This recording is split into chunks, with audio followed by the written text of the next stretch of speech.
Good morning, everyone from down under. It may be nighttime where you are, maybe middle of the night where you are. It's like a day and a half ahead of LA. Anyway, we're still getting worked up with that. So Peloton Magazine, we're down here at the Tour Down Under, and I'm with Rob Arnold from Ride Media, publisher of Ride Media. And we're going to talk a little bit about what happened yesterday, the climb to Paracombe. We expected Stage 2 to give us some clarity in the GC battle, and I think it did that. And the clarity seems to be that no one can match Richie Porte. What was your takeaway from yesterday? Well, I just had a quick chat with Richie, and the only question, the main question was, is the race over? That's the assumption. You can jump into that conclusion based on what we saw yesterday. But he is wary. He's still curiously nominated Simon Geraint as a threat, even though he's 50 seconds or so down. And that was my pick yesterday, which did not turn out to be such a great pick. But I don't know. I remember Paracombe a couple of years ago in 2015 when Rowan won the stage and ended up winning the title. And it was a different dynamic this time. So the climb that concluded Stage 2 is steep at the start, and the first time that was used in the Tour Down Under, there was a group of 4 that went away, and it was Richie, and I think Sergio Hino, Tom Dumoulin, and I can't remember the 4th, Dominica Positiva, and they stormed ahead like Richie did yesterday, and then they stalled for a while, and so it was a different dynamic, and that allowed Rowan to blast past and win the stage in 2015. That's what Richie said. Richie mentioned that. He said he remembered how they played around, played some tactics, and he was determined not to do that, which he didn't. He went from the bottom, full gas. If you can stick with me, stick with me. Nobody could stick with him. Yeah, and that was what was the take-home. So if he can do that yesterday, he can definitely do it again on Wollonga. He doesn't sound crook. Had a chat with Jay McCarthy at breakfast this morning. I think he's probably one of the main threats because he's out there pinching this intermediate sprint. Yeah. And I asked Richie if he was going to take on Jay in sprints, and he had a laugh. In other words, no chance. And I think Jay is sitting in 4th, maybe 24 seconds down, 26 seconds down. So he's still a smoky because he's got Peter Sagan working for him. By smoky, I mean an outside chance to take the call. But the thing is, Jay's admitted to me this morning he's had a sore throat, so he's not going too well. But he just hopes that clears up by Wollonga and he can stay with it. So I think Richie's pretty safe in the leader's jersey. I think that's a given. But this race has usually been decided on time bonuses. So we're going to see what's going to happen in the next few days. Yeah, I think Richie's sort of the mayor of Wollonga Hill, which is going to be on Saturday. So if any GC contenders have a hope, that's really where they're going to take the battle to him. And today looks like a stage for the sprinters. We're on the coast. We're heading down from Glen Elg down to Victor Harbor. I've been told don't call it Victoria Harbor. There's Victoria versus Adelaide. There's a little bit of drama there, so it's Victor Harbor, and it ends with some circuits at Victor Harbor. So obviously, Caleb Ewan's been the guy. Yeah, we're on the coast here, but we're going to another coast, so we're crossing a peninsula basically, and we end up. And Victor Harbor's notoriously it can be windy. Last year there was a storm cell that hovered above the peloton, and it literally somehow managed to make its way around. Like the peloton didn't get caught by the storm, but it was quite. Like it was there was a big concern. They were a bit worried maybe they'd have to shorten the stage. There's talk today of a forecast of a storm. Not so sure what's going to happen. My pick is that there's a little bit of mayhem leading into Victor Harbor. Yeah, so there's 2 tight corners within 800 meters to go. So and just the nature of what leads to the sprint, it's going to split things up. My money's on Sagan. I know he's been leading out Sam Bennett. I know he's been really sort of treating the role as a loyal domestique, which is just a great thing for Sam Bennett. Yeah. I mean, imagine coming off that kind of wheel. Yeah. I think that's something that people dream of. But I think the way that the nature of the Victor Harbor stage plays out, I think we're going to see Sagan doing a victory salute in the World Champions jersey today. Oh, that's pretty cool. Yeah, because as Rob mentioned, we had seen Peter Sagan leading out the Irishman Sam Bennett on Bora Hansgrohe, and Sam had an amazing lead out from Peter on stage 1. He went to the front with over 1,000 meters to go, lit it up, and Sam couldn't quite get the job done. So we'll see today if Peter decides he's going to take the mantle and he's going to take the sprint today. So we're here again at the start line, and like we had mentioned before in some of our Facebook Live videos, it's such a unique start line here. There's no team buses. All of the vans full of the riders, all the team cars line up here on the start. And you can see everybody right here in one place. So we'll flip the camera around, we'll walk through, maybe we'll head over to sign-in, and we'll see what we can see. Up. We can see us, and we can see us, and we're flipping. Here we go. And now you can see Brad. Okay, Thank you, Facebook Live. All right. All right, Here's a lot of jumbo guys, fairly quiet tour down under. This is one of those teams that comes here with not a lot of pressure. They come here to get some early season miles.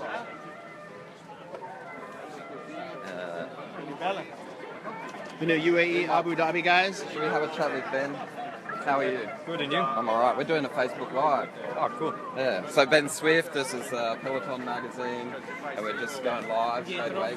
Can you just explain how you're going to win this stage? Well, I'm going to win it. Well, that's a big ask. Love to win it. Obviously, we were second last year, but yeah, together with Marco, we've got a good couple of options. Don't think the stage is quite as hard as last year, but it's a couple of climbs on the fishing circuit, so we'll have to see. And also the windy. Could be windy as well. So. And how's the new experience out of the blue line? No, loving it. Obviously, 7 years in one team is quite a long time.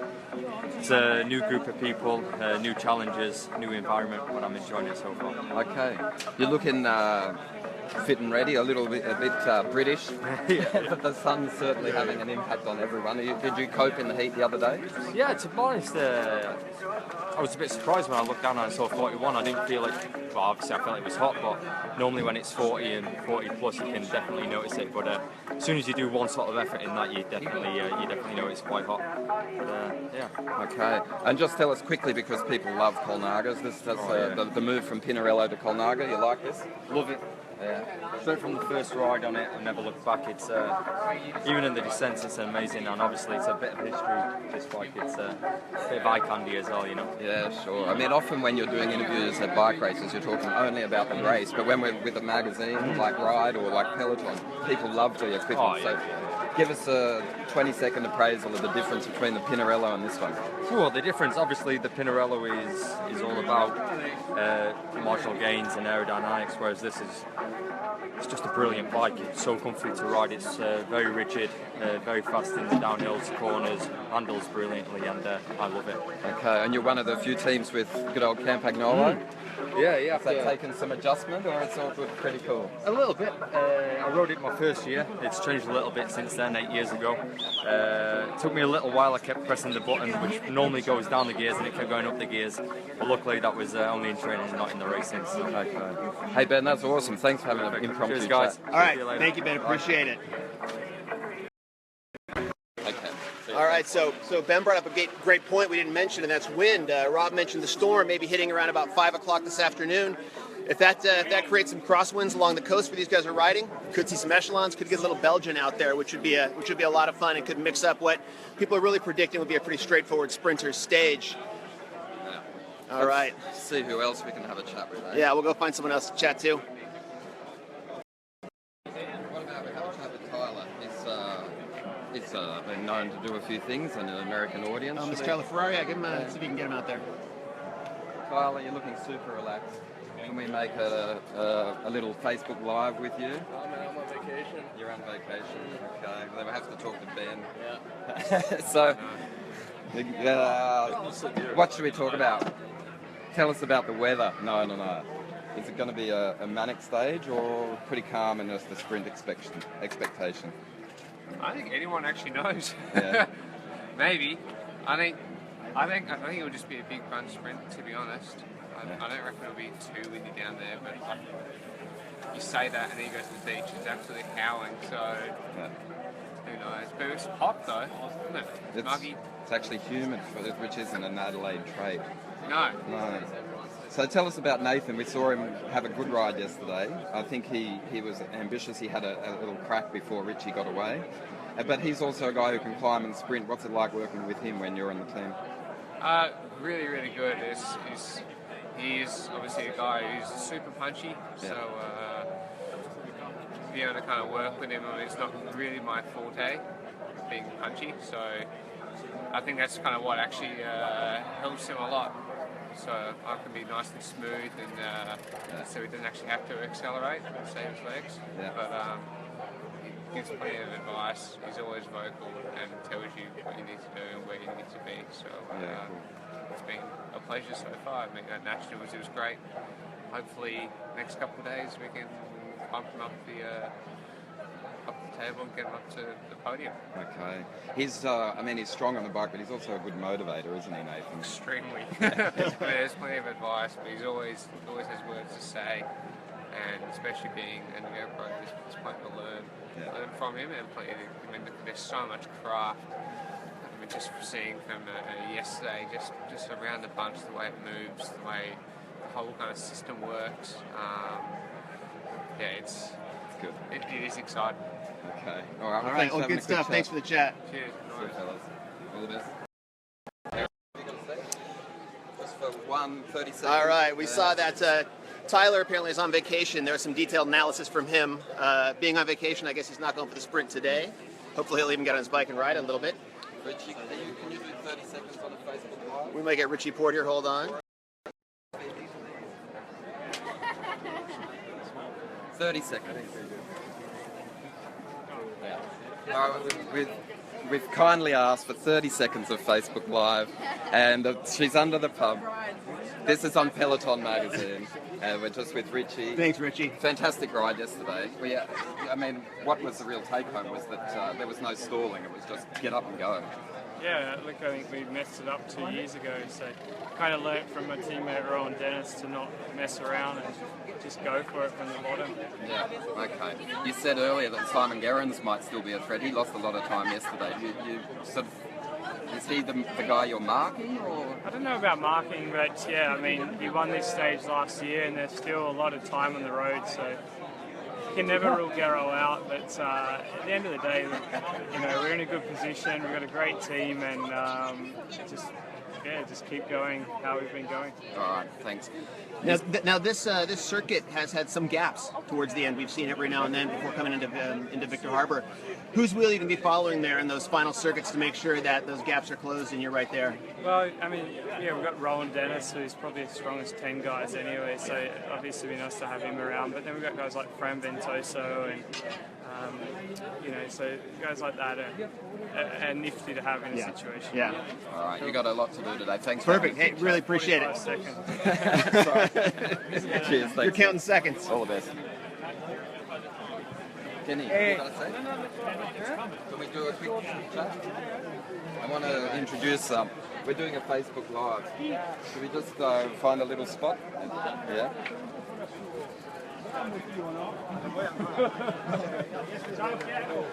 So I really want to introduce Kenny Ellisonde to Peloton magazine and guys who are watching on Ride. Kenny's traditionally the lightest guy in the Peloton. We had a chat yesterday. 53 kilos, so that's, I think people have read all about Kenny. He's with Sky, he's been with FDJ for a bit of part of his career. What I like about Kenny is he came to me yesterday and said, hey, remember me? I learned English by reading Ride Cycling Review. So, what are we going to get from you today? For me today, it's a sprinter stage, so today for me I guess it's just a case of help the team as I can, do the border duty and everything, and try to save energy. Yesterday we had a bit of trouble, so we lose a bit of time. There was a bit of stress, but we saw you pacing Sergio back to the bunch. When you're doing the chasing and running through the convoy, are you anxious? You're happy working with Sergio? Can you talk me through the emotions of a moment like that? Because it's a full adrenaline surge, isn't it? No, the emotion was like just a bit of panic at first because he had a double puncture, so it was really fast at this moment. Some of the guys were still a bit pulling at first. So and after the other thing was not to be in the convoy, but to reach the convoy because we were way behind the convoy. So once we were in the convoy, it was already done because we just have to go cars by cars. But the other thing was just to go into the convoy. So yeah. And is it? I mean, obviously we see a lot of energy being spent then. When you've done that, and then you have to then get to the front of the peloton, and then you have to go on the attack. Are you impressed with how Sergio managed himself yesterday? Yeah, it just proves that Sergio is really in a good shape, and we just have to stay focused because we just have lost the battle, but not the war. The race is finishing Sunday, so we just have to back him the best we can, and for sure Richie is on fire. Richie is the man for this race. We knew already that, and we know that, but Willunga also is a bit of Richie's glam, so but Sergio can at least give it a crack. Cool, that's great. Thanks for your time, Kenny. Good stuff. Thanks. All right, should we keep on walking? Let's see what else we can find here. Stage 2R guys, they're on Factor bikes this year for the first time. Factor new to the World Tour. C'est un contrat ici, contrat, mais ça. Now, the stage victories for some teams, and that's where it gets exciting. They mix up the tactics. Caleb Bjorn in the point two. Point two on the front. You see his teammates there, Luke Nervig and Damien Houghton. The UniSA riders, they've got a little different objective. Here's our friend Pim from Team Sunweb. How you doing? We're live on Facebook right now in the US. Hi, nice. Yeah, we're going good. Yeah, everything good? It's going to be a good day. So we hear there might be a little storm coming in. Have you heard if it's going to hit the race or will it come in after? I hope we keep it dry, but we will see. We're prepared for everything, so yeah, certainly. And they'll head out of here. You may be washing bikes in the rain, though. Yeah. So not under race conditions. And so be it. All right. Good luck out there. Thanks. 2 kilometres under the direction of the chief commissaire. And then once they get to Marion, Let's have a chat with Geraint. Here's the Team Sky guy. See if Rob can get us Mr. Geraint Thomas. We're just doing a Facebook Live with Peloton magazine with Geraint Thomas. He's a master of this race. But you lost a little bit of time because it's all about Sergio. What do you expect from today? I think it'll be a bunch sprint. It doesn't seem to be forecast anyway, isn't for too much wind. Normally down there you can get a bit of wind, but yeah, some finishing, we do some finishing loops we haven't done before and little climbs, so maybe some late attacks, but I'm pretty sure it'll come down to a bunch kick, and hopefully we can help out Danny, and yeah, hopefully he can produce the goods. Geraint's, everyone knows G, he's one of the most versatile guys in the bunch. He can climb, he's but the lead-out man extraordinaire. But what's the sequence for Danny? What's the order? So Luke will be last man, and then Stannard in front of him, and then me in front of Stannard. So yeah, over the years I've slowly gone further up the line. The more and more sort of weight I've lost, and the more climbing I'm trying to do. Yeah. So, but yeah.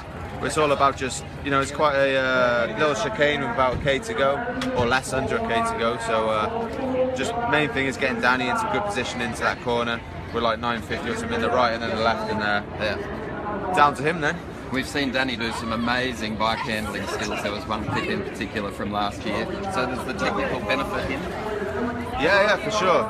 Like you say, you can that stage in Swiss where he managed to hold it upright was incredible, and he's got all the attributes. He can follow the wheels, and he can jump from train to train if he's on his own, and he's a good bike handler, and he's got a good kick as well. He's when you ride behind him, you realise how packed full of muscle he is, and he certainly uses that. So yeah, good stuff. Hopefully today's the day. All right, thanks, Chief. We might just run over and have a quick word with Danny. Hey, second in the stage one, ready today. What can you do to get around this little dynamo? I don't know. I think the last few corners are really important, and then we do the sprint. But I think he's beatable because it was really close stage one. So yeah, why not? Okay. Well, everyone's saying it's going to be a sprint. When it's like that, do you get a bit more anxious, or do you just sort of? Sorry. When everyone is saying, "Oh, it's definitely going to be a sprint," Yeah. I mean, nothing's certain, is it really?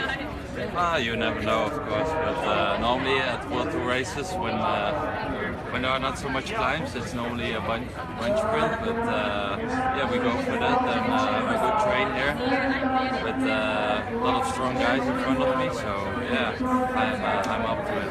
Okay. Can we talk a little bit about power, because people love numbers. Yeah. We know that Caleb was pushing about 1,500 watts in his sprint the other day. Okay. What were you putting out? Can we get a little bit of insight? Yeah, first stage was my I think around the 2,000 watts. 2,000. Very nice.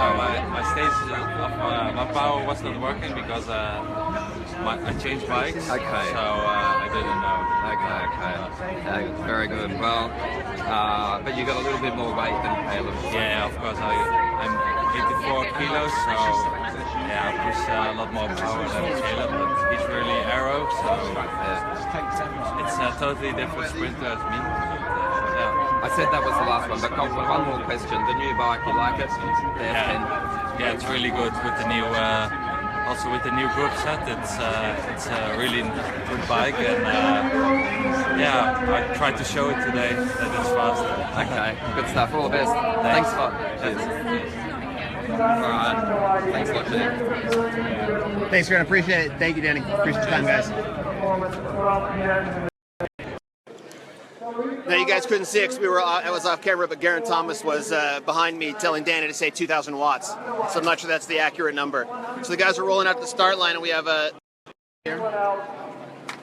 Heading down to Victor Harbour. Been a regular feature on the standing off once again this year. All right, we're going to go hop in our media vehicles. We're going to go see the race, get down to the finish. So that's the end of our transmission here from Start Line Stage 3 of the Tour Down Under. Thank you to Rob Arnold from Ride Media. Thank you to everyone who's been sharing these, everyone joining us from around the world. We appreciate it. And we'll see you again soon from the Tour Down Under. Ciao. Check.